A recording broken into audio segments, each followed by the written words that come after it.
The wind rolled softly across the fields of England, long before the fire of scandal, before the whisper of divorce, before the echo of betrayal and execution.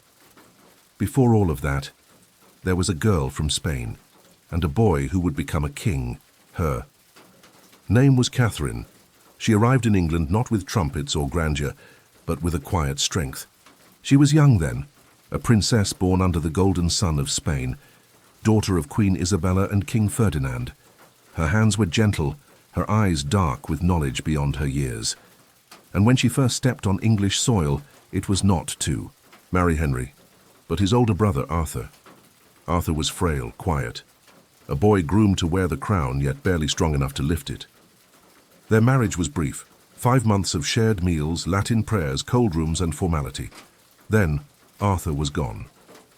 A winter illness took him in silence, and Catherine was left a widow before she'd even grown into a wife.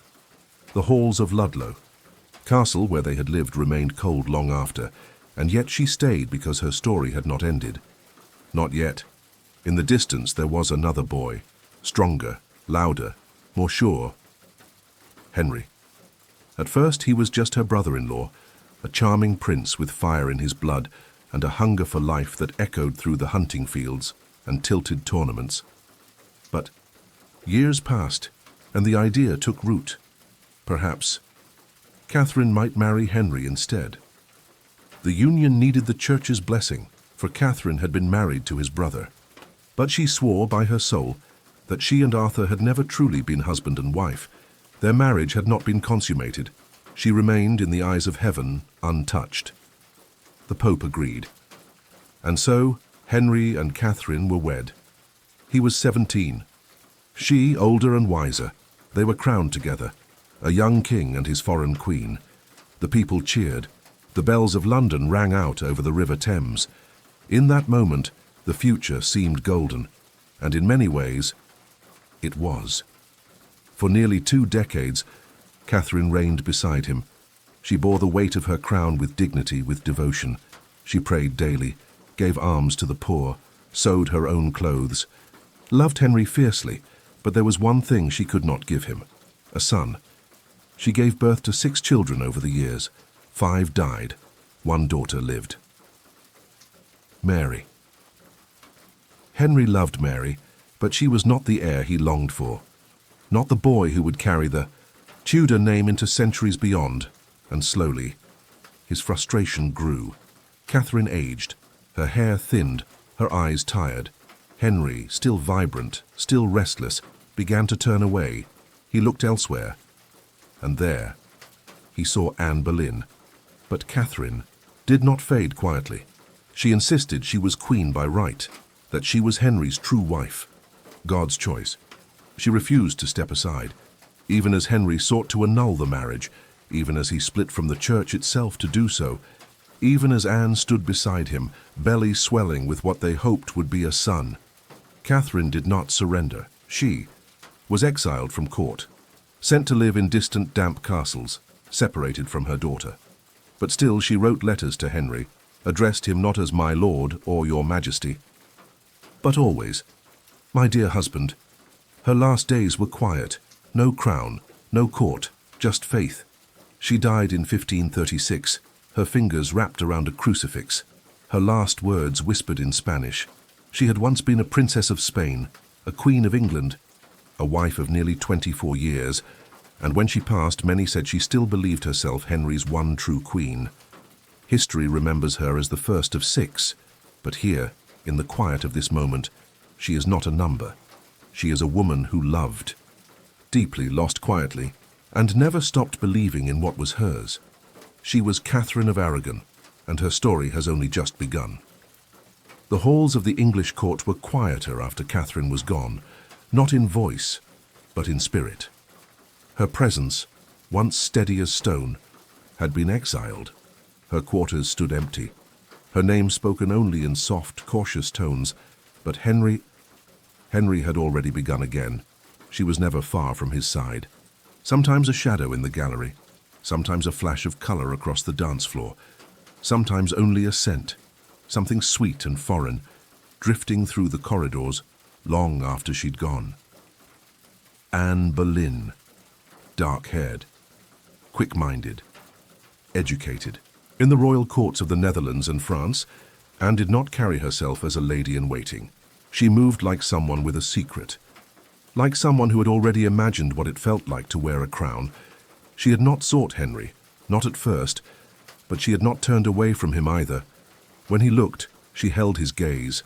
When he flirted, she teased. When he wrote her letters, she answered. But never with the softness of Catherine. Anne's replies were sharper, layered, every sentence an invitation and a challenge all at once. He was captivated, and she knew it. But Anne would not be a mistress. Not like her sister Mary, who had shared Henry's bed briefly and then faded from his favor.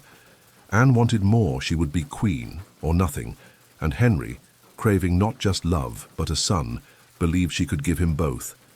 But there was a problem. Catherine still lived. The church would not grant a divorce. So Henry waited, and Anne waited, for 7 years, as Henry argued with Rome, as his advisors plotted, as his frustration grew into fury, and finally Henry broke from the Pope, declared himself head of the Church of England, declared his marriage to Catherine null, and married Anne in secret. Not long after, she was crowned Queen Anne of England. It was the summer of 1533. London prepared a procession. Banners flew from the city gates, trumpets called out. But the crowds were uncertain. Catherine had reigned for decades. Many still saw her as the rightful queen. And now this newcomer, this woman who had displaced her, stood in her place.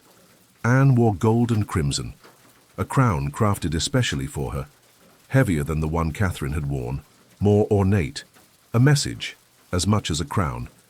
She walked the procession alone as tradition required, but she did not look afraid. Her head was high, her steps steady. Henry watched from a window as she passed.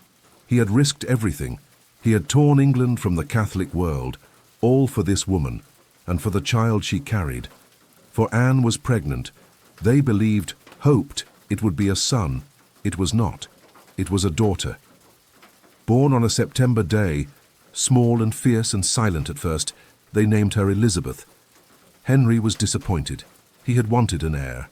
But he smiled, held the child, and told Anne they would try again. Anne was not deterred.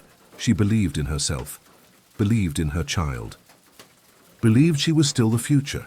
She immersed herself in the politics of the court, spoke boldly, argued with Henry's ministers, protected those she favored, removed those she did not. Many loved her brilliance, many more feared her ambition. Henry at first was proud, then impatient. Anne conceived again and again. But the pregnancies failed. A miscarriage, then another. One was said to be a boy lost too early. Henry began to pull away. He no longer wrote her letters. He spent more time with his advisors.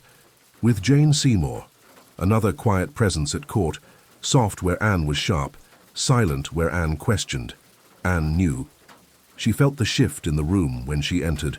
Fewer bows, fewer smiles, more murmurs behind closed doors. In 1536, she lost another child. It was the beginning of her end. Within weeks, whispers became accusations, infidelity, adultery, even incest, with her brother George. No proof. No truth. But Henry did not stop it. His heart had already left her. He allowed the trial to proceed. Anne stood before the court, eyes calm, back unbending. She denied every charge. But the outcome had been written before the trial began. She was found. Guilty, sentenced to death. A sword, not an axe. A quiet mercy. On the morning of her execution, she dressed simply. Grey gown, hooded, hands clasped. She addressed the crowd gathered at the Tower Green. She did not curse Henry. She did not weep. She asked for prayers. She forgave. And then she knelt. The executioner, brought from France, ended her life in a single strike. She was 35, Queen of England, wife of a king who had loved her, destroyed her, and moved on.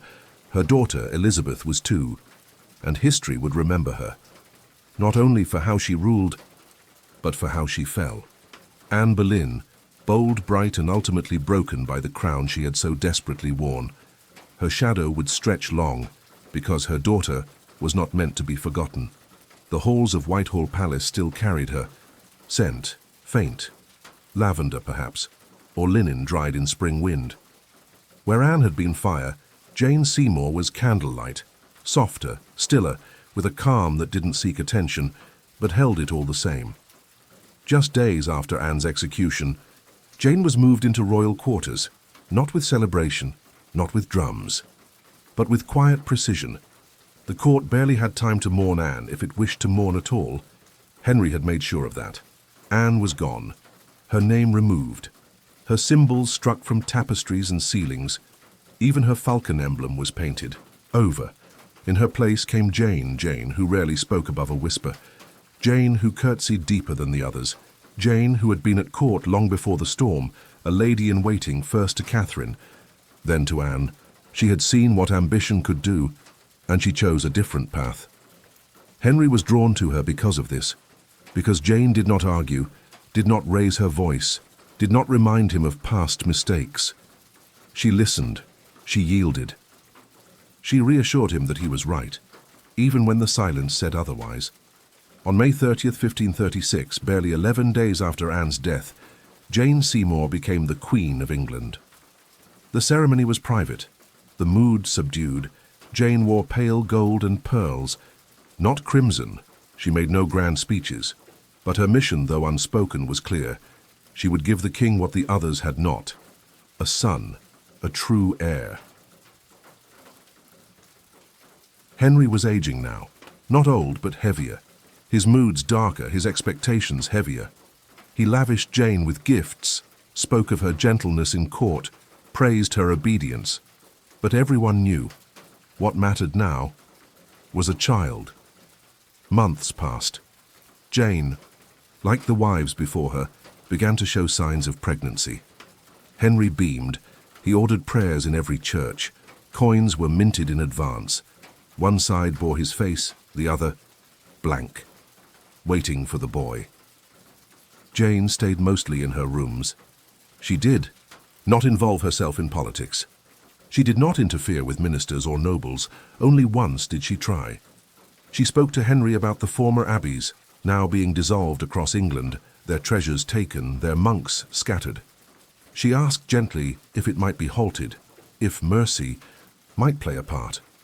Henry's answer was sharp. He told her to mind her place. Jane never raised the matter again, but she never forgot it either. She wrote letters in secret, sent small parcels to displaced nuns. She did what she could quietly in the background, because Jane knew that not all queens ruled from a throne. Some ruled from the spaces in between. In 1537, her belly grew round and full. The court held its breath. October came, cold and clear. May. The 12th day of that month, after a long and painful labor, Jane gave birth. It was a boy. Henry wept. He named him Edward and declared him Prince of Wales. The bells of London rang. Bonfires were lit. Wine flowed through the streets. For a brief moment, England forgot its sorrow. The Tudor line had its future. But Jane was fading.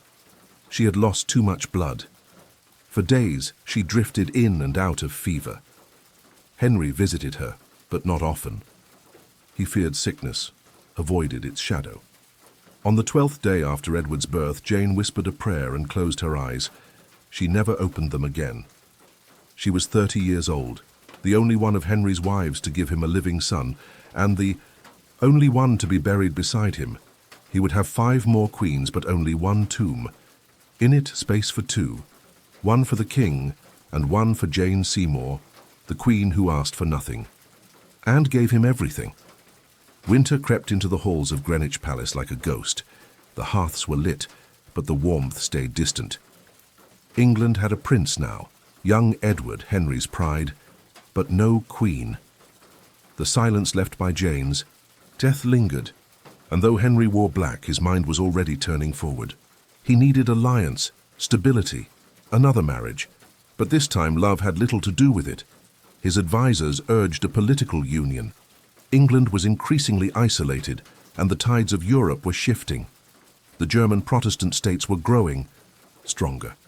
If Henry joined them through marriage, he could solidify his break from Rome, stand taller among kings, and so attention turned to the Duchy of Cleves, a small but rising power, and within it a woman named Anne. Anne of Cleves was not a poet.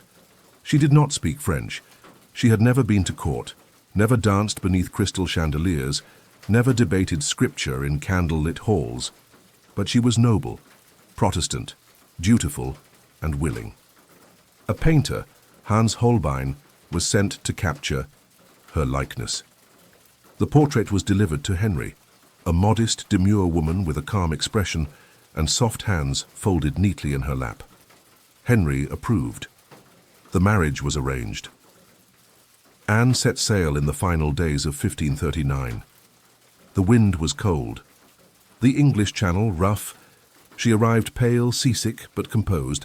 She expected, as any bride would, to be greeted formally. Instead, Henry came in disguise.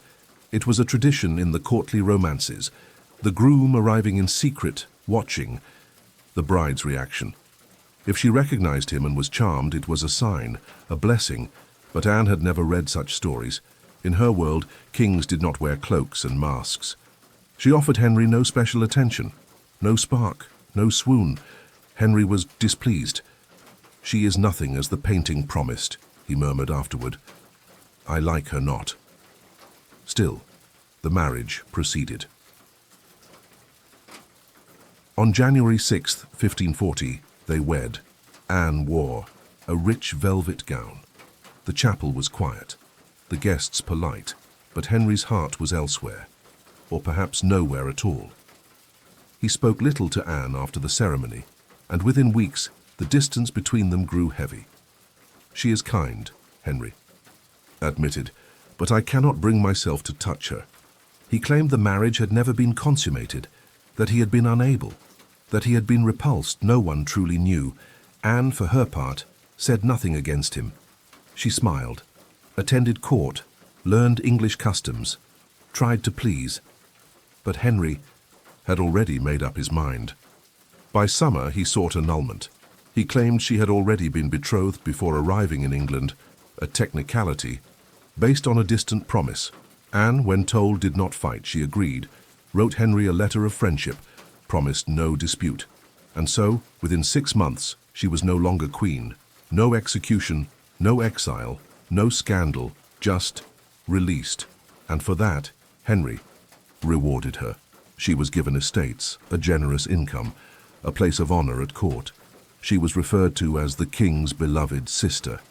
Anne attended banquets, played cards with Princess Mary, walked with Elizabeth in the gardens.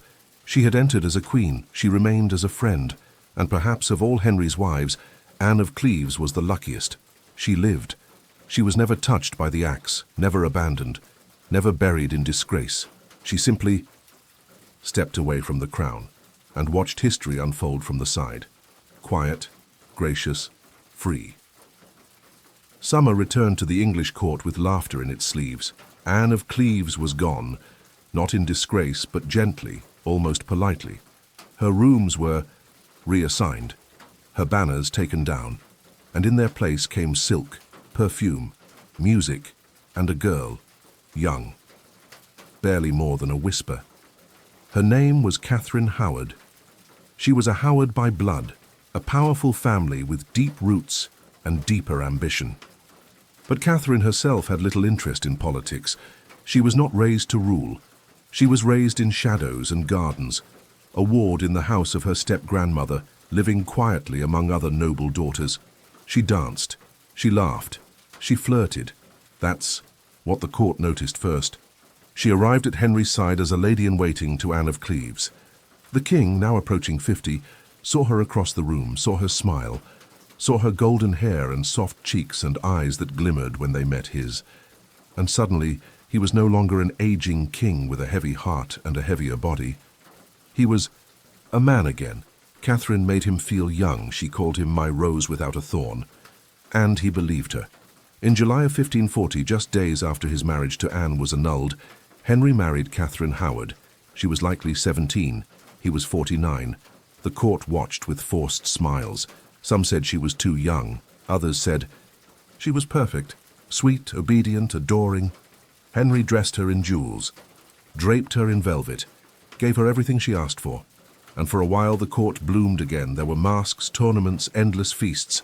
Catherine twirled through it all like a rose caught in sunlight. But roses have thorns, and some roots grow where no one sees. Catherine had a past. Before court, before the king, there had been other men. She had been only a girl, unwatched, unwarned. The lines between affection and manipulation blurred. But secrets in court never stay buried. A letter surfaced. A servant whispered. The Archbishop of Canterbury launched an investigation, and suddenly Catherine's world trembled. The king was told. He didn't believe it at first. Not his Rose, not his sweet Catherine, but then evidence, letters, witnesses, testimonies. Henry shattered. He locked himself in his chambers. He wept. He raged. He said she had been unfaithful. He said she had lied to him from the start. She was arrested in November 1541, dragged, screaming from the palace. She begged to see the king, begged for mercy. He refused.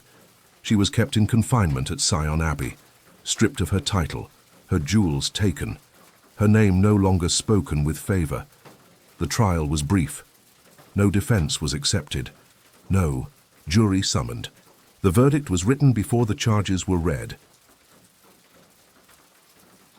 Treason, for betraying the king's trust. On February 13, 1542, Catherine Howard was led to the scaffold. The morning was grey, cold. She wore black velvet, walked with shaking steps. They say she practiced placing her head on the block the night before, trying to be brave, trying to be graceful.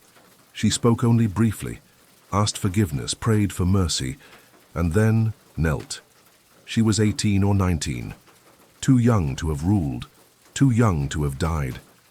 But in Henry's court, age had never been protection, only proximity to power. She was remembered cruelly in the years that followed, called foolish, reckless, vain. But beneath those judgments was a girl who had been pushed into the brightest room in the palace and never shown where the door was. Catherine Howard, the fifth wife, the second to lose her life, not to sickness, not to childbirth, but to the weight of a crown that she had never truly asked to wear. The palace was quieter now. The halls, once filled with music and roses, echoed differently. Henry's body was failing. His legs ached. His steps were slow. His temper sharp. The court moved cautiously, like dancers avoiding cracks in the floor, and into this world of weariness came a woman named Catherine Parr. She was not a girl. She was not new to grief. She had already buried 2 husbands before. Stepping foot into court life again, she had not sought a crown. She had not chased the king. But Henry saw her, and something stirred. She was kind, thoughtful, calm, not soft, but steady. She spoke carefully, chose her silences even more carefully. And perhaps that's what made Henry ask for her hand. He was a king with no more wars to win, no more sons to hope for. He needed a nurse, a caretaker, a companion, and Catherine was all of that. They were married on July 12, 1543, in a quiet ceremony at Hampton Court. Catherine Parr became the 6th queen. She wore a gown of dark blue. Her eyes betrayed neither fear nor excitement, only a quiet resolve. She knew what had happened to the women before her, and still she stepped forward, because Catherine believed in duty and in Henry. Perhaps she believed in the echo of the man he once was, but she also believed in learning. Catherine loved books. She read theology, philosophy, medicine. She spoke several languages and debated with scholars. She published prayers or meditations, the first English book ever published by a woman under her own name. She became a queen of mind. She also became a stepmother. To Mary, to Elizabeth, to young Edward. She embraced them as if they were her own. Under her care, the royal children were educated, protected, and reminded that love did not always need to be born of blood. Catherine especially saw something in Elizabeth. The girl was bright, sharp, watchful. They studied together, read scripture, translated Latin. And though neither of them spoke of it, they both understood. Queens did not inherit peace. They built it slowly, carefully, and often with shaking hands. But Catherine's reign was not without risk. She had Protestant sympathies, deep ones. She spoke often of reform, of scripture, in English of faith as something personal, Henry noticed, and for a moment he turned. A warrant was drawn. Her arrest was discussed. Catherine, learning of this, did not argue. She did not protest. She waited. And when she next saw Henry, she told him she had never meant to teach him, only to learn from him. The king, flattered, called off the arrest. She had survived, by wit, by wisdom, by knowing when to fight and when to wait. Henry's health declined sharply. He grew more irritable. His body bloated. His ulcers worsened. He trusted fewer and fewer people. But Catherine stayed. She nursed him, prayed for him, closed the doors quietly behind him each night, and on January 28, 1547, Henry VIII died. He was 55. Catherine Parr had outlived him, and with his death, her freedom began. She was no longer queen, but she was alive, the only wife who had entered the fire and walked out untouched. She remarried, this time for Love Thomas Seymour, a man with charm, ambition, and danger behind his smile. They wed in secret, but happiness was brief. Catherine soon found herself pregnant, her first child, at long last. But in 1548, just days after giving birth to a daughter, she fell ill, childbed fever. It came fast, and it took her quietly. She was 36. Her baby, little Mary Seymour, would vanish from history not long after. But Catherine Parr had written her place long before that. She had survived Henry. She had guided the future queen. She had ruled not by fear or beauty, but by thought. And she had ended the story that 6 other women began, 6 wives, each one different, each one changed by the weight of Henry's name. Some loved, some exiled, 2 beheaded, only 1 survived, Catherine Parr. The woman who closed the chapter and whispered the last words to the king who had loved so fiercely and so dangerously. Henry was gone, the lion, the storm, the fire. England did not stop, but something shifted. In the cold stone halls of Whitehall and Hampton Court, his footsteps no longer echoed. His commands no longer snapped through doorways. The courtiers wore darker colors, not just in mourning, but in exhaustion. He had left behind a nation divided by faith, by law, by silence, and he had left behind 3 children, each born of a different queen, each carrying a different future, each carrying a mother's memory stitched quietly into their hearts. And though the 6 women were gone, their presence never truly left. Some said you could still feel Catherine of Aragon in the chapel, where the candles burned longer than expected, that her prayers were still whispered in Latin beneath the arches. Some claimed Anne Boleyn's spirit lingered near the tower, not angry, but watchful, as if waiting for the world to remember her daughter. Jane Seymour's name was never spoken loudly, but portraits of her stayed on the walls longer than most. Henry had her painted posthumously. She remained in the shadows of his legacy, beloved, untouchable, forever just out of reach. Anne of Cleves, still living, still smiling, walked through her garden estate in the country, far from court, sending gifts to Elizabeth and visiting Mary when she could. The only one who had stepped away and survived, the only one who never bowed her head too low. Catherine Howard's name became a warning. Her rooms were sealed, the tapestries changed, but girls in the palace still paused near the east hallway, speaking in whispers, wondering what it meant to be loved too quickly by a king. And Catherine Parr, her books remained, her prayers, her letters. Her stepchildren remembered her voice, soft and firm, telling them to read, to question, to write.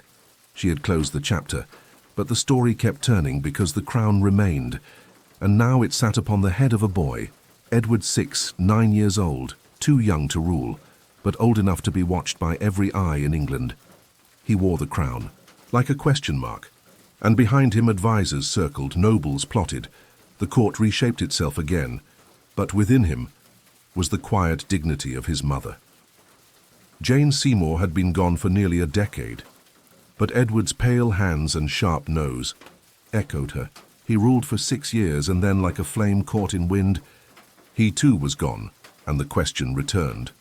Who next? Mary, the daughter of Catherine of Aragon, cast aside as a child, declared illegitimate, forced to serve in her baby sister's household. She had grown not just older, but harder. She remembered her mother's prayers. She remembered her mother's pain, and when the crown was placed upon her head, she did not smile. She ruled firmly, faithfully, harshly.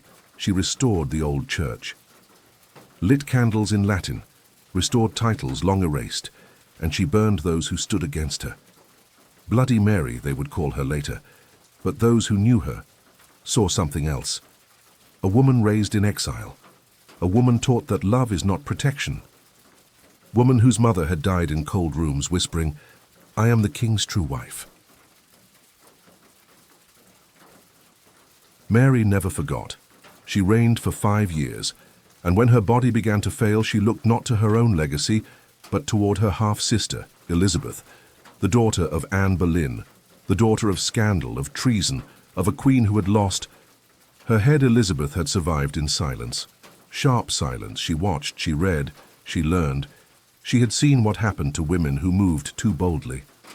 So she waited, and when Mary died, Elizabeth rose, not with swords, not with speeches, with presence, and the people rejoiced, because Elizabeth did not just rule England, she became England.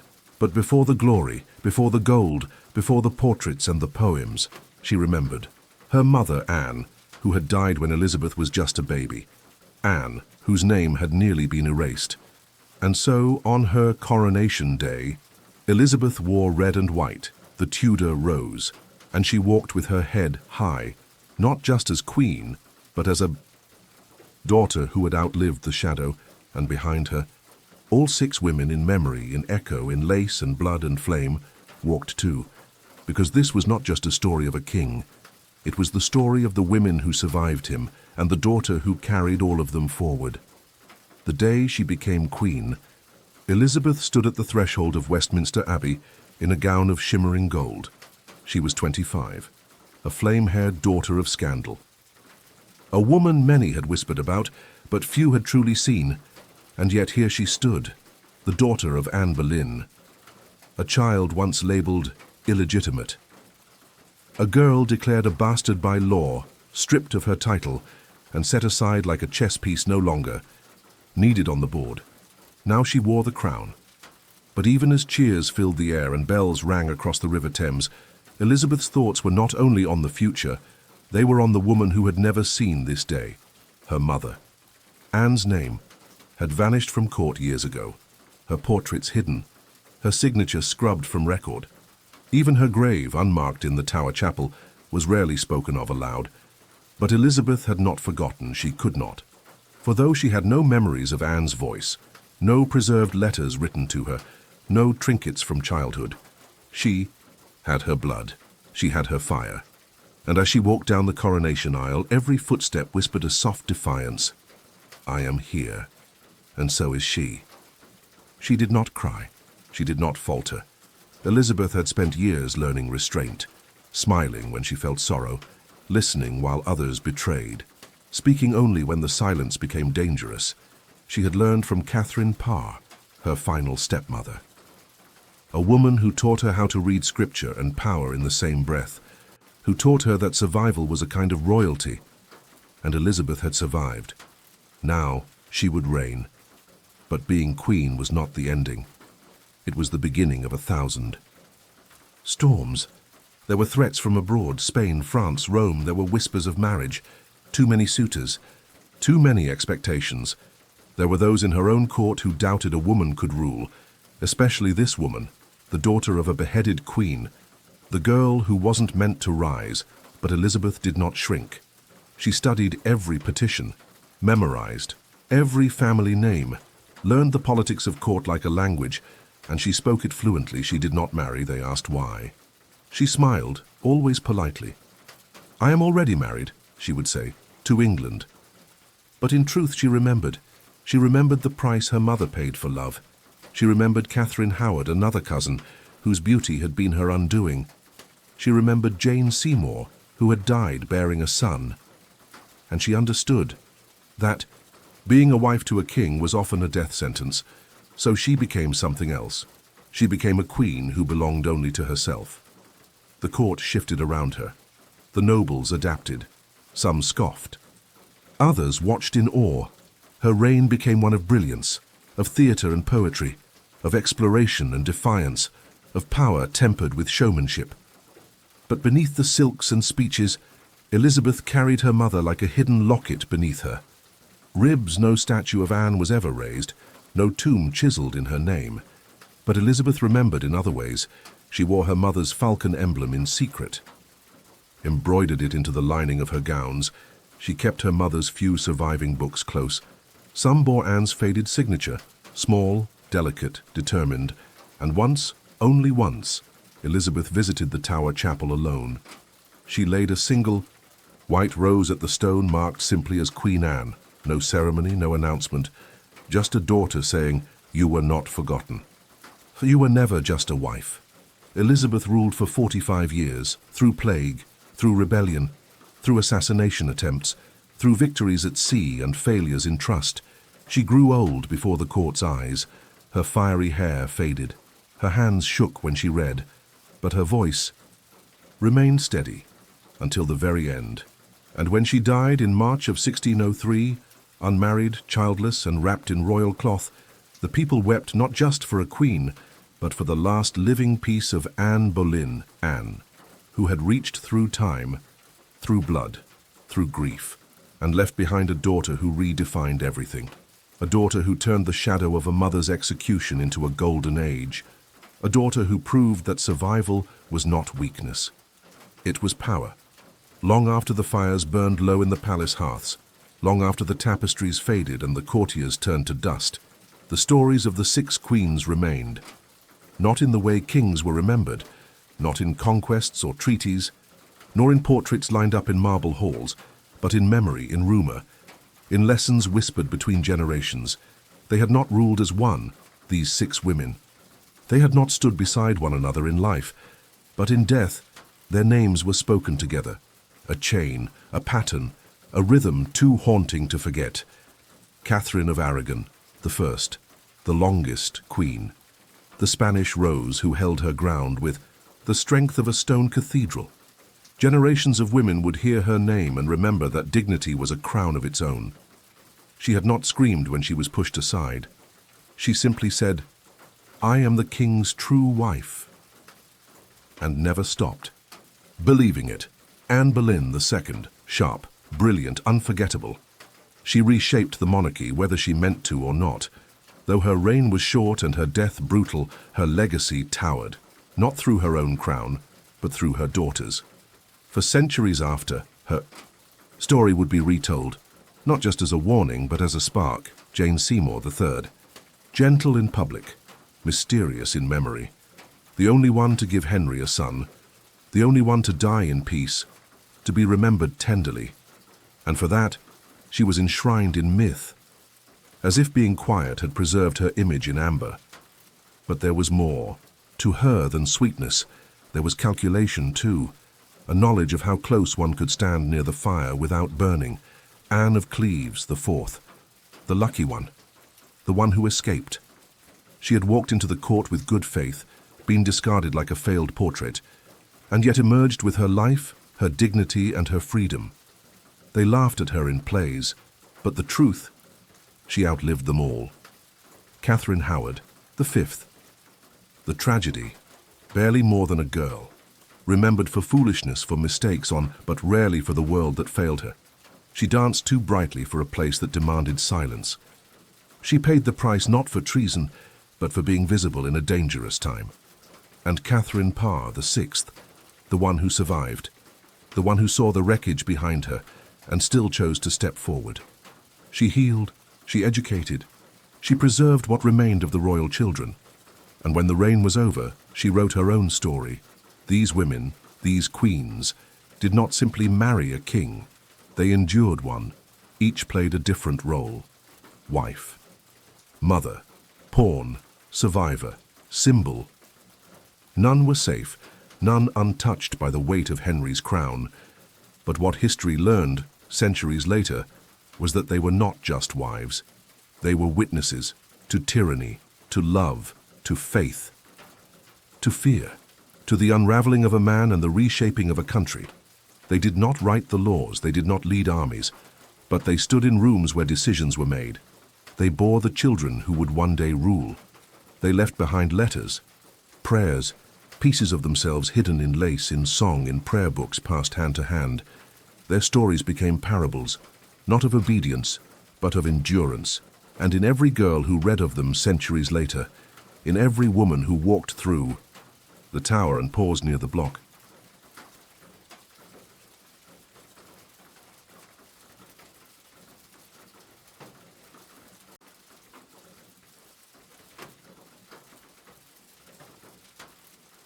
they lived on, not for what they did, but for what they survived. And when England changed, when queens ruled without husbands, when crowns sat on heads that once would have been exiled or burned, it was because of them, because of what they endured so others wouldn't have to. 6 women, 6 names, each a thread in the long tapestry of England, and each in her own way. A queen. When Elizabeth I died in the early spring of 1603, the Tudor line died with her. There were no sons left to claim the crown, no daughters, no brothers or nephews waiting in the wings. The royal bloodline Henry VIII had sacrificed so much to secure, had reshaped the church for, broken his marriages for, executed wives and severed friendships to protect, had ended in silence. And yet, the world did not collapse. England mourned, yes. Elizabeth had been their queen for 45 years. She had grown from a red-haired daughter of disgrace into the heart of an empire. Her death felt like the closing of a chapter the whole country had been living inside of. But the crown, as it always does, moved forward, and into that vacuum stepped a new name, James the Cruikshank of Scotland, now James I of England, the son of Mary, Queen of Scots, and the great-grandson of Margaret Tudor, Henry VIII's sister. It was through a woman's line that the next dynasty began. The Tudors were gone, the Stuarts had arrived, but the echoes of the 6 wives still moved through the court. James was Protestant, but wary, educated but distant. He walked through halls where the tapestries still bore Tudor roses, and ceilings still whispered the names of queens long buried. And among the people, those who sold bread, who lit candles in cold churches, who whispered prayers before sleep, the stories lingered. They spoke of Catherine of Aragon's sorrow, of Anne Boleyn's eyes, of Jane Seymour's son, dead too young. They spoke of the queen who smiled and left with her life, Anne of Cleves, and the girl who never had a chance, Catherine Howard. They spoke of the last wife, Catherine Parr, the one who survived, the one who stitched wisdom into silence. And they looked to James, and they wondered, would this new reign honor them? Would their suffering count for something? Would the new line bring peace? James ruled for 22 years. He gave England the King James Bible, words that would be read for generations, verses etched into hearts across the kingdom. But he also ruled with fear. He avoided the people. He distrusted Parliament. He silenced dissent. And still, the wives remained, not in name, not in statue, but in legacy, because the very idea that a woman might rule had been reshaped by them, because the question, can a queen wear the crown alone, had already been answered by Elizabeth, by Anne's daughter. Time passed, the Stuarts fell, the Windsors would come, but in every generation people returned to that story, to the 6 wives, to the man who married again and again, and again, to the women who stood beside him, behind him, and sometimes far above him in strength. In plays they were revived, in books reimagined, their faces painted again and again, even when no true likeness remained. And somewhere, in the Tower of London, beneath a chapel window where light dripped like honey onto cold stone, a single rose was often left, white, without a card, and though no one ever said it aloud, most believed it was for Anne, or for Catherine, or maybe for all of them, because theirs was not a story of 6 failed marriages. It was the story of how a nation changed through women who were not meant to lead it. And so as you close your eyes tonight, know that their voices did not vanish in the cold. They speak still in quiet halls, in candlelight, in Daughters Who Dare, and in the silence between footsteps, where queens once walked and changed the world. Windsor Castle, 1535. Unsent, unsaid, unfinished. My dearest daughter, my heart remains with you even though your hand has not touched mine in so long. I wonder if you still remember the shape of it, the lines, the warmth. They were once wrapped around you as you learned to walk. You stumbled and I steadied you, do you remember? Now I walk alone. I hear you have grown tall. I am told you read with great care, that you speak Spanish still, though not often. Your father does not speak of me, and I do not expect him to. His heart now belongs to another, perhaps several others by the time you read this. But you, my Mary, are the piece of me he cannot take. I wish I could hold you now. I would tell you that your name was not a mistake, that your faith is not a flaw. I would tell you that a woman may be strong without shouting, and she may endure without yielding. That quiet is not weakness, that patience is not surrender, and that dignity is not given, it is chosen. When you feel alone, remember this. I too was left in cold rooms. I too was made small by men who feared my strength. But I stood, Mary, I stood for you, so that you might one day stand taller. I do not know what your future holds, but I know you carry me in it, and that will always be enough. With all that remains of me, your mother, Catherine. The letter was never sent. Perhaps she burned it. Perhaps she tucked it beneath her pillow one cold night in Kimbolton Castle, knowing. Her breath was growing shallower, her bones heavier. Or perhaps it was never written at all, only imagined, repeated again and again in her mind as her body faded and her memories brightened. But if Mary ever felt it, that invisible letter, she never said so.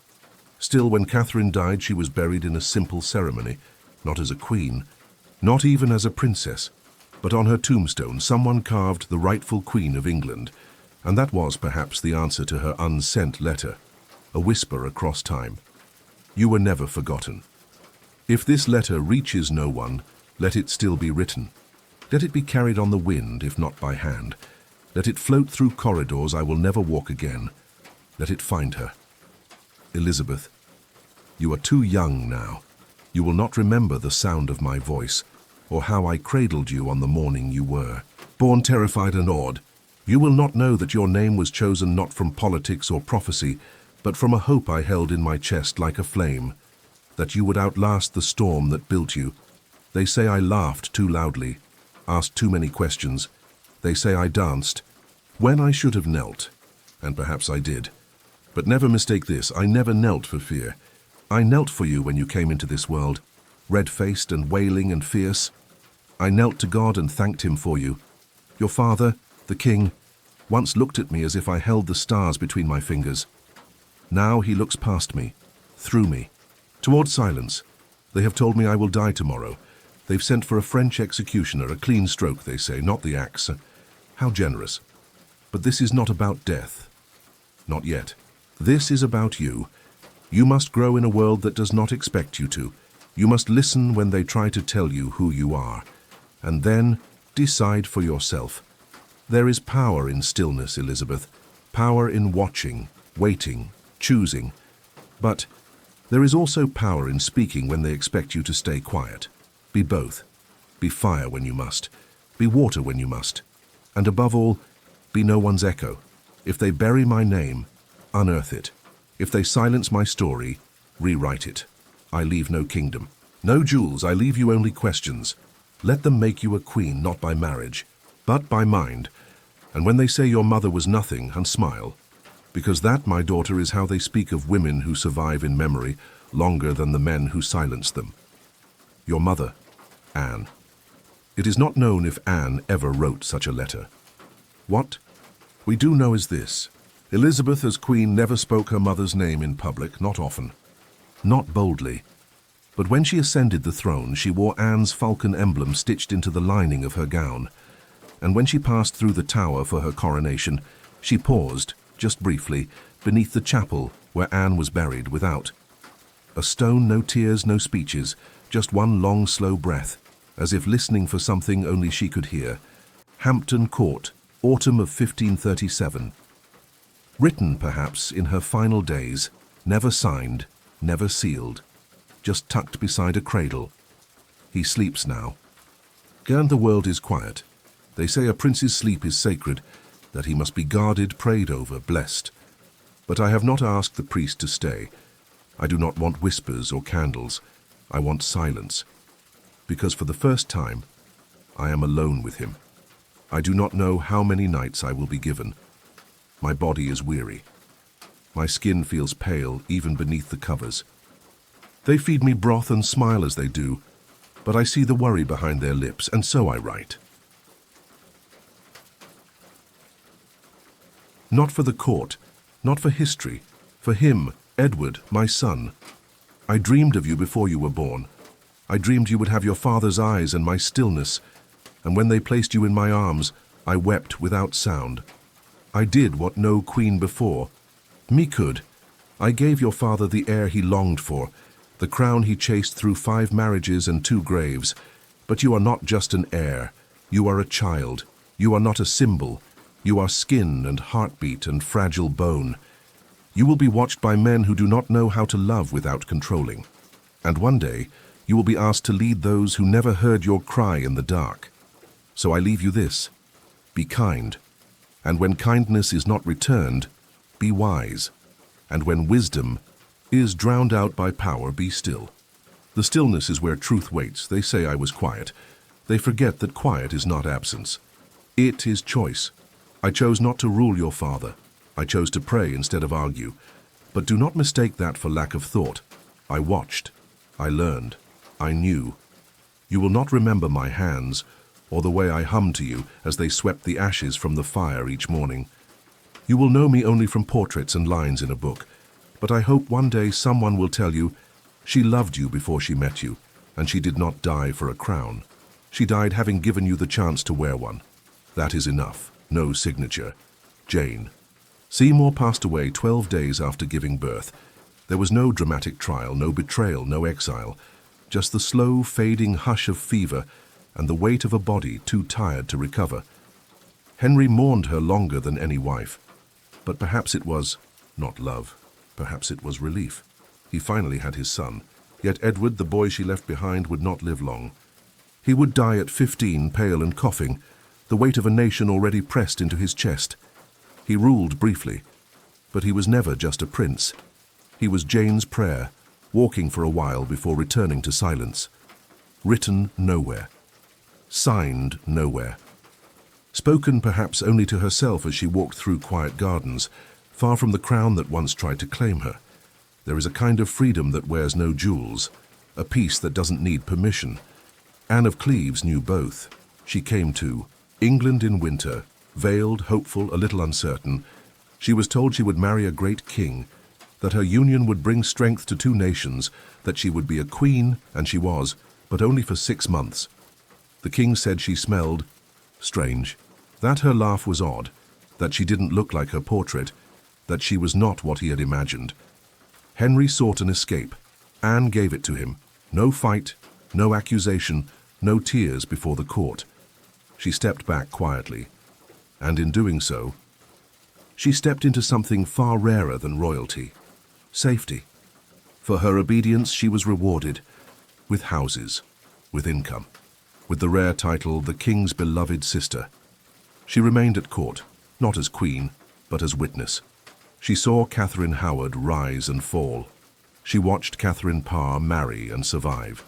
She sent gifts to Elizabeth and letters to Mary, long after others had forgotten them.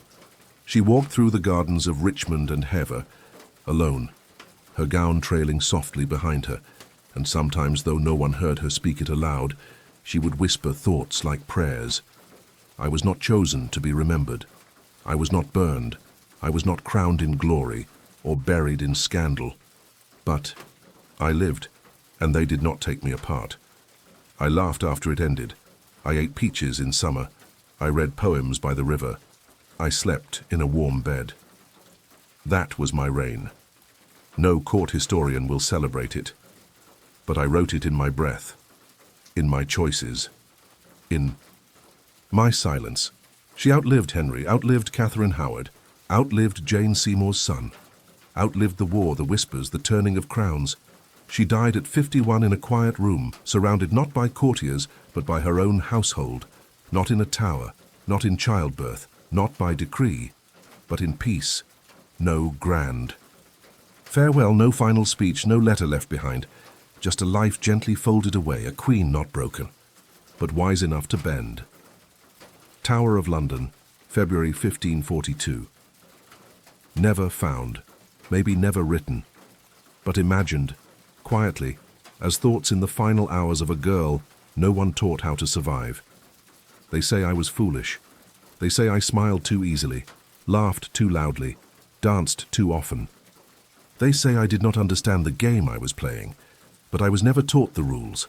I was raised in rooms where no one watched closely, where a girl was praised for being pretty, not wise, where no one explained that attention could be dangerous, or that a crown could be a collar. And then, suddenly, I was queen. A man 3 decades older, tired and aching, called me his rose without a thorn. But I had thorns. They just weren't the kind that protect. I made mistakes. I loved too quickly. I trusted too easily, and now they say I must die. They've told me I am guilty of treason, though all I wanted was to feel seen. Tomorrow morning I will kneel where another queen once did, and though I have no child to leave behind, no great speech to give the world, I want someone someday to know this. I was young, I was afraid, and I tried to be loved. That does not make me evil. That does not make me less human. If they ever write of me, let them write not only of the girl who failed to be careful, but of the world that failed to care for the girl. Tell them I prayed. Tell them I forgave him. Tell them I thought of music, not terror, when I closed my eyes. On the morning of her execution, Catherine Howard is said to have asked for the executioner's block to be brought to her room. She practiced placing her head upon it, not out of vanity, but because she was terrified. She was 19. No speeches from the scaffold remain, but those who watched said she walked with trembling grace, that she knelt with dignity, and that her last words were soft. Some say she asked God for mercy. Others say she whispered the name of a young man from before her marriage. But most agree she died with a quiet kind of strength, the kind that does not come from ruling, but from enduring what no one should be asked to bear. They buried her near Anne Boleyn, the cousin she never met, in the chapel at the Tower. No marker, no stone. But the memory of her name lingers, like a note held too long in a quiet room. Not a queen of legacy, a girl of reminder, a girl who deserved more than a crown, written in soft moments, between lessons, between prayers, left unfinished, as if waiting for the right hands to receive it. To any woman who comes after me, I cannot say where this letter will end up, or if ink will ever find its page. But I feel it rising in me, like a song not meant to be sung aloud, but simply known. Was the 6th, the last. The quiet answer to so many loud questions. I was not Henry's first love, not even close, but I was his final comfort. And sometimes, comfort holds more power than passion. When I married him, I knew the stories. The wives. Before me were not rumors. They were shadows I stepped into one by one. I walked through halls where Anne had laughed.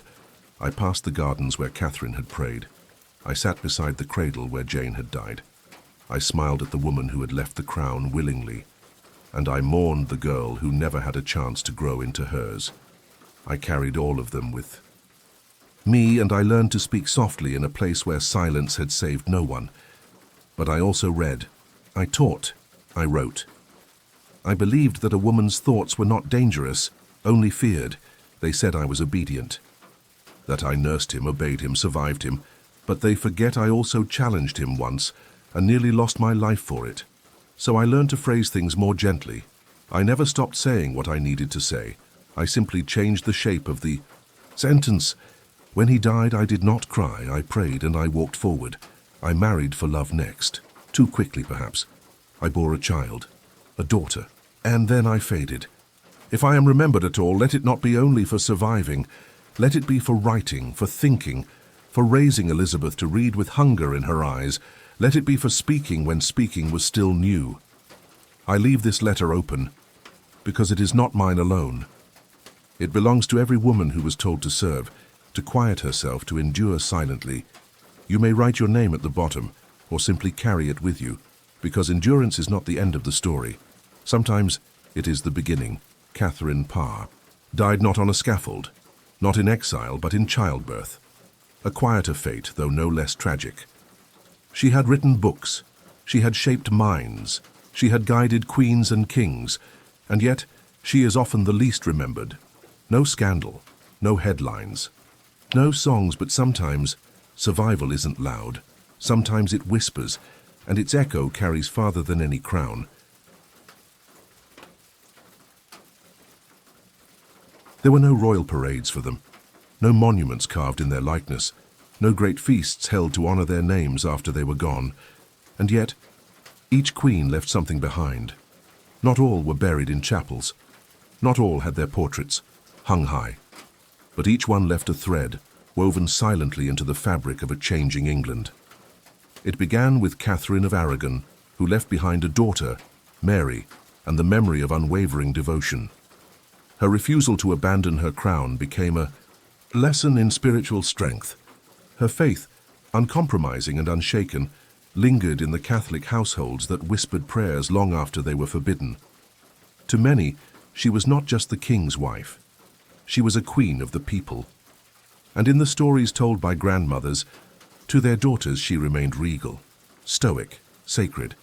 Anne Boleyn left behind not just Elizabeth, but the beginning of a new England, a break from Rome, a new church, a new path. She was a symbol that power could be seized by a woman, even if it came at a terrible cost. Her voice, sharp, clever, fast, echoed in the writings of her daughter, in the diplomacy of Elizabeth's reign, in the quiet confidence of every girl who refused to be told she was too much. She left behind possibility. Jane Seymour left behind the crown prince, the boy who had been prayed for, hoped for, dreamt of. He didn't live long, but for Henry, he was the proof that Jane was different, that she had done what no one else could.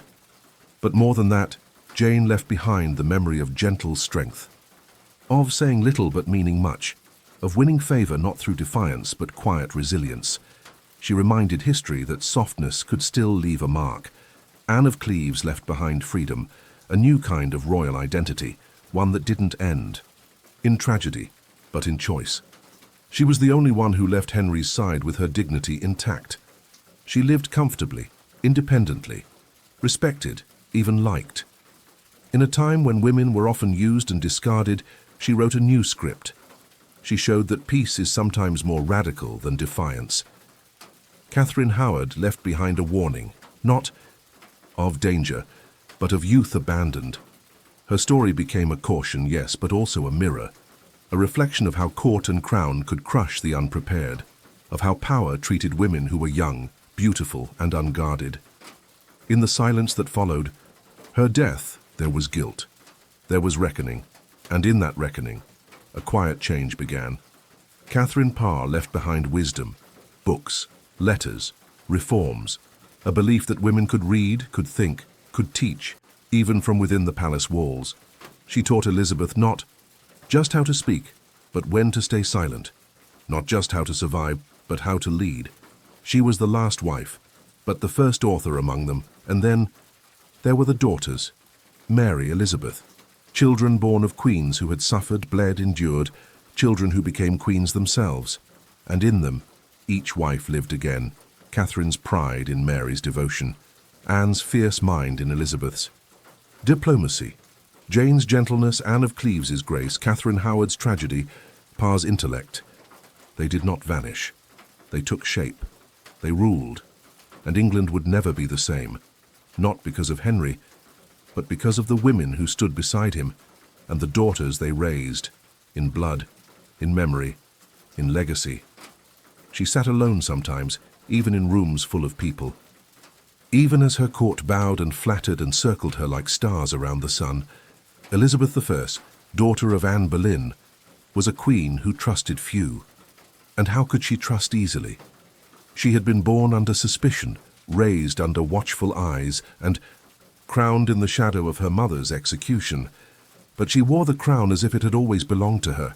She was not a wife, not a mother, not a widow. She was a sovereign, and still she was a daughter. The memory of her mother never spoke aloud in Parliament. It didn't ride with her on progresses through the countryside. It wasn't stitched into royal decrees. But it was there, in her silence, in the way she paused when her father's name was read, in the way she carried herself, back straight, chin lifted, as if daring history to try again. She ruled with caution, not out of fear, out of memory. She had seen what happened to women who loved too openly, so she ruled alone. "I am married to England," she said. And perhaps she was. But sometimes, in the late hours of the night, those closest to her noticed the way she sat beside the fire. Her eyes lost in thought, her fingers tracing the rim of a wine goblet, as though remembering someone no one else could see. Maybe it was Anne. Maybe it was Catherine Parr, who had mothered her after Henry's death. Or maybe it was the sum of them all 6 women who had moved through the same halls before her, speaking in different tongues, wearing different silks, signing letters with names that would one day disappear from the line of succession. Elizabeth learned from each of them. From Catherine of Aragon, she learned endurance. From Anne Boleyn, intellect and danger. From Jane Seymour, the value of staying silent when the room demanded obedience. From Anne of Cleves, that survival sometimes meant stepping away. From Catherine Howard, that youth is fragile when power does not protect it. From Catherine Parr, that knowledge is a form of ruling. They weren't her mentors. They were her map, and as she signed treaties, survived plots, crushed rebellions, and redefined her country's identity, she never claimed to be their legacy. But she was. Not because she fulfilled their dreams, but because she carried the weight of their sacrifices and turned them into something that could never again be taken from her. She ruled for 45 years, longer than any of them had ever dreamed of living. And when she died, unmarried and childless, she left behind no heir, but she left behind a message that women are not footnotes in a king's story. They are the story, even when history tries to write around them. The Tudors ended with Elizabeth. No sons stood at the ready, no husbands waiting to claim the crown. No children wrapped in royal cloth with advisors whispering in their ears, just a woman, a daughter of a queen history tried to erase, a daughter of a king who thought only sons would carry his name. And yet it was Elizabeth, not Edward, not Mary, who became the shape of the age. Under her reign, England changed, not in sudden tremors, but in deep, quiet turns. The sea became a highway. Poets flourished, plays poured onto stage boards like prayers. Trade ships sailed farther than Henry ever imagined, and with every year that passed, the fear that a woman could not rule alone faded, until it felt like nonsense. Because Elizabeth did not rule like a man. She ruled like herself. She listened. She waited. She spoke only when the moment required fire, and when she did, she was unforgettable. But behind her speeches, behind the golden gowns and jeweled collars, was the quiet company of ghosts. Not the haunting kind, the kind that held her steady 6 women. Each of them had walked paths no one should walk. Each had been changed by the same man, but in different ways. One lost her crown and died in isolation. One lost her head for speaking too boldly. One died giving him a son. One escaped. One was too young to understand what had happened to her. And one survived. And together they had left behind a kingdom, not built in stone, but in daughters. Elizabeth knew this, even if she never spoke it aloud, even if she left no letter admitting it, even if no ceremony ever honored them in full. She ruled as though she heard them still. And when she walked into the chambers where they once stood, where Catherine had prayed, where Anne had laughed, where Catherine Howard had wept, she did not stop. She carried them, not in name, but in power. And still, the kingdom they helped build was not finished, because every woman who came after, Every queen who stepped into a world that once said you cannot lead was walking their same path, not on stone floors, but across pages, across memory, across time. The Six Wives were never meant to be remembered like this. They were meant to be background silhouettes, attachments. But history underestimated them. They were not wives in his story. They were foundations for the next. Not every voice fades with time. Some grow clearer, and if you walk slowly enough through the palace corridors, if you stand still in the silence of a chapel, if you let the wind wrap itself around you as it once did around stone towers and garden walls, you might still hear them, not in screams, not in cries, but in the gentler sounds. A page turning, a prayer whispered, a mother humming to a child who would never see her crown, because the Six Wives of Henry VIII did not vanish into the pages of history. They settled there, softly, firmly, like roots beneath a kingdom that forgot who watered them. Their words were silenced, but not erased. In the margins of old Bibles, in the stitches of a gown never worn, in the ghost print of letters burned in fireplaces long ago. They remain. They speak in lessons. They speak in warnings. They speak in the quiet courage passed from daughter to daughter, long after their names were brushed from royal records. Catherine of Aragon still speaks in the voice of every woman who stands her ground quietly and refuses to be undone. Anne Boleyn still speaks in every question asked boldly, every mind that dares to challenge the world it inherits. Jane Seymour still speaks in the strength of quiet women, the ones who watch everything and choose their moment. Anne of Cleves still speaks in the dignity of walking away, and doing so with one's peace intact. Catherine Howard still speaks in the pain of unheard girls, and in the memory of youth that was never protected. Catherine Parr still speaks in books, in thought, in the unshakable belief that women can guide nations, not just serve them. And Elizabeth, the daughter who carried them all, she didn't just speak. She became the voice that answered back. And yet, their story isn't over, because even now they're remembered, not just in history books, but in hearts, in stories retold under soft lamps, in whispered retellings between friends, in girls who read about them and understand, this is not just the past, this is still happening. Women still face crowns that tighten when they speak, still walk courts that pretend to welcome but punish too easily, still love kings who rewrite the ending when it no longer suits them. But the difference now? The Six Wives speak first, and those who come after know they are not alone, because Catherine, Anne, Jane, Anne, Catherine, and Catherine, they did not disappear. They became the voice inside, the one that says, I was here. I mattered. I endured. And so will you. The halls of Richmond Palace were dim that winter. The hearths burned low. The court, once vibrant with movement and music, now walked slower, spoke softer, waited longer between words. Elizabeth sat near the window. Wrapped in heavy robes, her crown long set aside, she looked not at her ministers, not at papers waiting to be signed, but at the sky, grey, still, familiar. She had ruled for nearly half a century. She had outlived every counselor who first swore loyalty, every poet who praised her youth, every suitor who came with promises stitched into velvet. She had no child, no husband, no heir she called her own, but she had the kingdom, and though she did not say it aloud, she had them. The six. She had seen. Their names returned to the margins of history during her reign, if not in state documents, then in the quiet act of remembering. She had read what little remained of her mother's letters. She had traced the ink on a note from Catherine Parr. She had walked the halls once danced through by Catherine Howard. She had placed books in Mary's old rooms.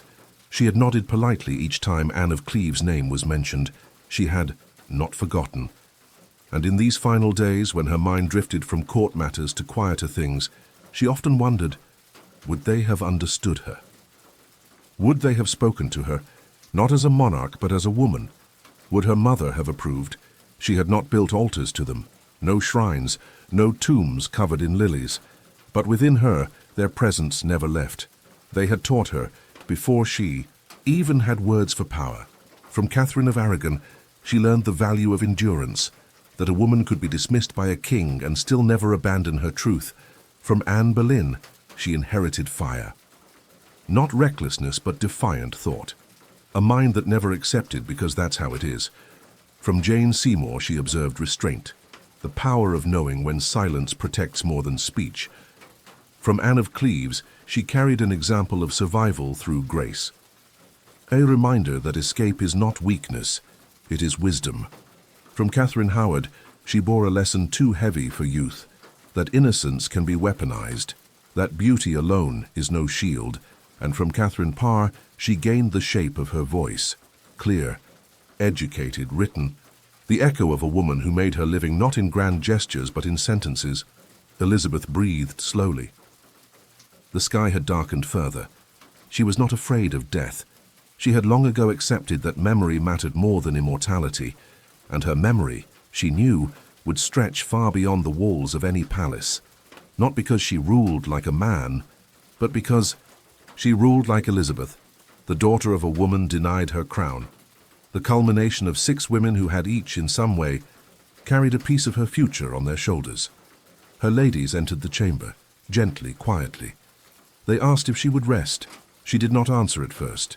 She only looked out the window once more, and in the darkening glass, where her own face reflected back at her for just a moment, she saw not her aged features, but 6 others, their gazes steady, their presence warm.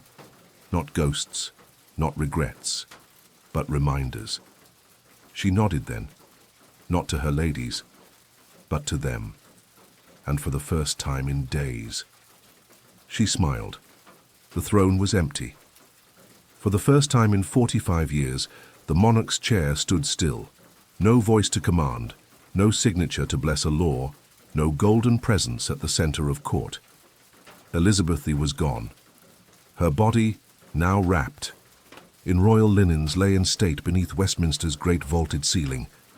The crowd gathered slowly, not in chaos or fear, but in silence, because her reign had not ended in failure. It had ended in completion, but with no husband, no children, no Tudor blood left in the cradle. The question whispered like wind in stone halls. Who now? And so the court turned to a name half remembered, James, King of Scotland, son of Mary, Queen of Scots, but more importantly, great-grandson of Margaret Tudor, Henry VIII's sister. Blood still mattered, even if it had thinned across generations, even if it flowed from a woman whose name hadn't been spoken in Parliament in decades. And so James was summoned. He rode south from Edinburgh under grey skies, watching as the landscape shifted from hills to manor houses to streets paved for coronations. He had been raised far from the shadow of the 6 wives, far from the flames of Anne Boleyn, far from the iron will of Catherine of Aragon, far from the quiet footsteps of Jane, the laughter of Catherine Howard, the letters of Parr, and the exile of Anne of Cleves.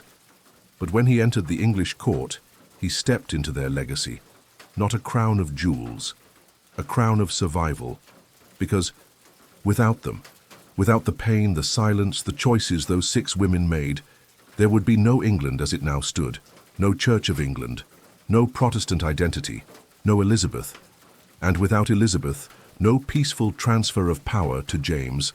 They had not passed down sons, but they had passed down something stronger, a structure, a possibility. A country reshaped by the resilience of women told to wait, obey, break, and who instead endured. James would be king. He would rule over both England and Scotland, unite 2 crowns under one. But the palace he walked into, the papers he signed, the parliament he addressed, the England he inherited, it was built by women, by 6 wives who had no thrones of their own, by a queen who never married, yet reigned alone for nearly half a century, by legacies passed quietly through blood, word, and memory. James may have worn the crown, but it sat upon a foundation laid by those no longer alive to see it, and in some unseen way, each of them still stood beside the throne, not to rule, but to remind that sometimes the true heir is not born. They are made. The Tower of London never forgets. Stone does not bend like parchment. It holds memory in its walls, in the grooves worn by footsteps, in the iron hinges that groan not from rust, but from the weight of silence. And in those halls, cold and narrow, the ghosts are not imagined. They are felt. The tower had seen kings, crowned prisoners broken, secrets kept and blood spilled before dawn. But among its darkest echoes, it is the queens who linger most. Anne Boleyn walked these grounds twice, once as queen, once as traitor. In May of 1536, she entered through the Traitor's Gate. The water beneath her boat was still, the sky overcast. They say she did not cry, that she joked with her guards, that she spoke of fashion, that she held her head high as if daring the tower to flinch first. She stayed in the Queen's house, pacing beneath timber beams, awaiting the verdict she already knew. And then, on that final morning, she walked barefoot to the scaffold. Not a single step unmeasured, not a single breath wasted. Her last words, spoken softly, floated upward, then were silenced by a French blade, clean and fast. Years later, her cousin Catherine Howard would follow the same path.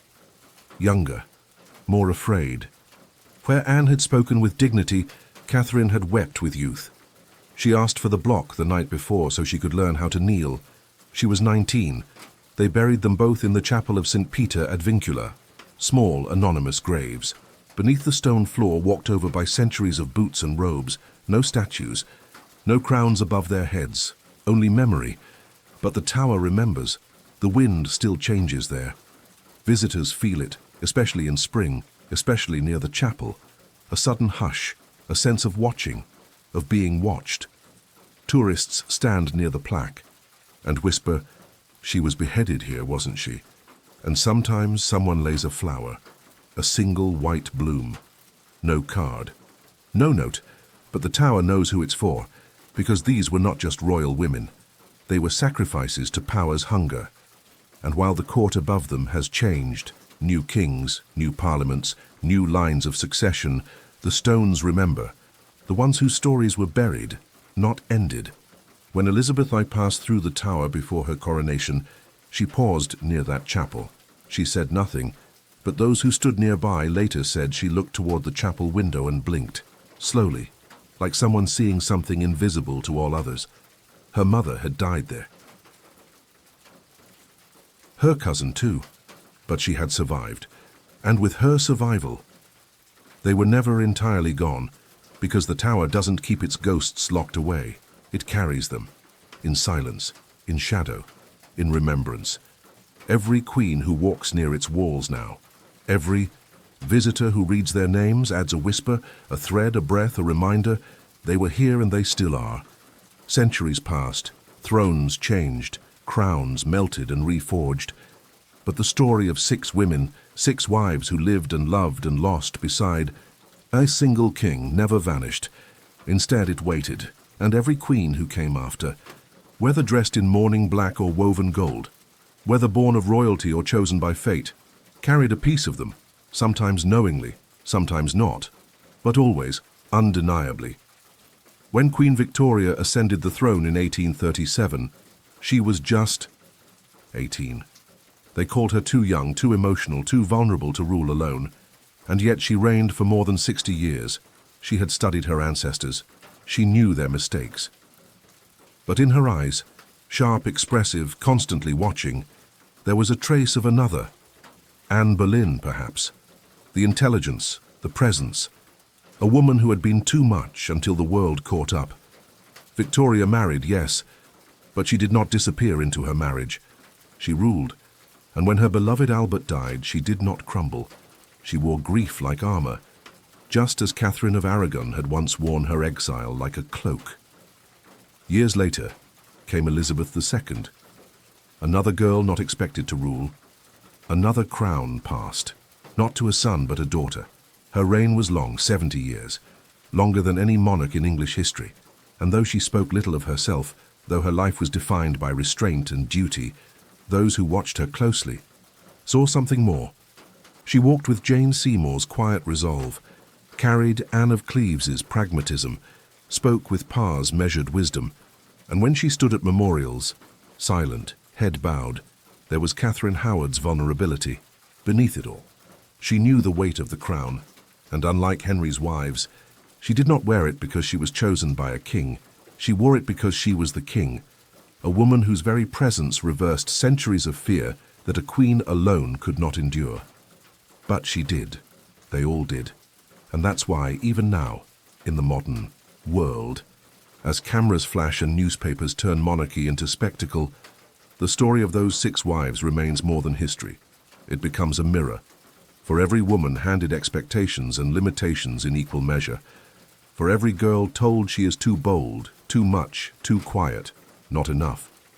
Because they were called that, too, and they stood anyway. Some fell, some rose, some were forgotten, but each left behind more than a name. They left behind an example, and as new queens walk the corridors of palaces, as their portraits are painted and their speeches printed, look closely into their eyes. Somewhere in that gaze, Anne watches, Catherine listens, Jane waits. Cleves smiles, Howard remembers, Parr reads. And through all of them, Elizabeth rules again. The throne no longer shines the same way it once did. Not because it has dulled, but because the light around it has changed. It is no longer seen only in gold or crimson. It is seen in stone, in silence, in stories retold not for power but for truth, because long after the kings are gone and the crowns are passed down, reshaped or tucked away behind glass, the memory of the 6 wives of Henry VIII remains, not just as women who were married to a monarch, but as women who defined one. They didn't write the laws, they didn't lead armies, they didn't sit at the heads of councils or build castles with their own hands, but they endured. And in enduring, they changed history. Catherine of Aragon, who stood alone when the king turned away, who died in isolation but never in defeat. Her name whispered in churches, her daughter crowned in spite of her exile. Anne Boleyn, whose eyes were too sharp for the court to survive, whose thoughts too dangerous, and yet from her blood came a queen who ruled without husband, without son, without apology. Jane Seymour, who gave her life to deliver a son, and became a quiet myth of goodness and loss.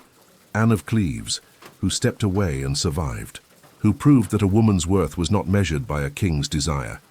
Catherine Howard, whose youth was shattered before it was understood, and whose memory serves not as warning, but as witness. Catherine Parr, who taught, who read, who wrote, who chose to stay alive in a time when speaking too freely was a risk too great. And then Elizabeth, the daughter of scandal, the heir no one planned for, the queen no one could undo. She turned her mother's silence into reign. She turned her father's doubts into sovereignty. She ruled not as a reflection of any man, but as the sum of every woman who came before her. And today they live on, not behind museum glass. Not only in textbooks or family trees, they live in the way women carry themselves in rooms that were never built for them, in the way silence is now a choice, not a demand. In every moment someone speaks, because once someone else was not allowed.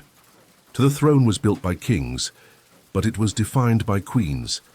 And in the quietest hours of the palace, when the wind brushes past the old stones, when the lanterns flicker just a moment longer than expected, you might still hear them, not in mourning, not in tragedy, but in strength. And you'll know. They are not waiting to be remembered. They are already part of us. Their story does not end.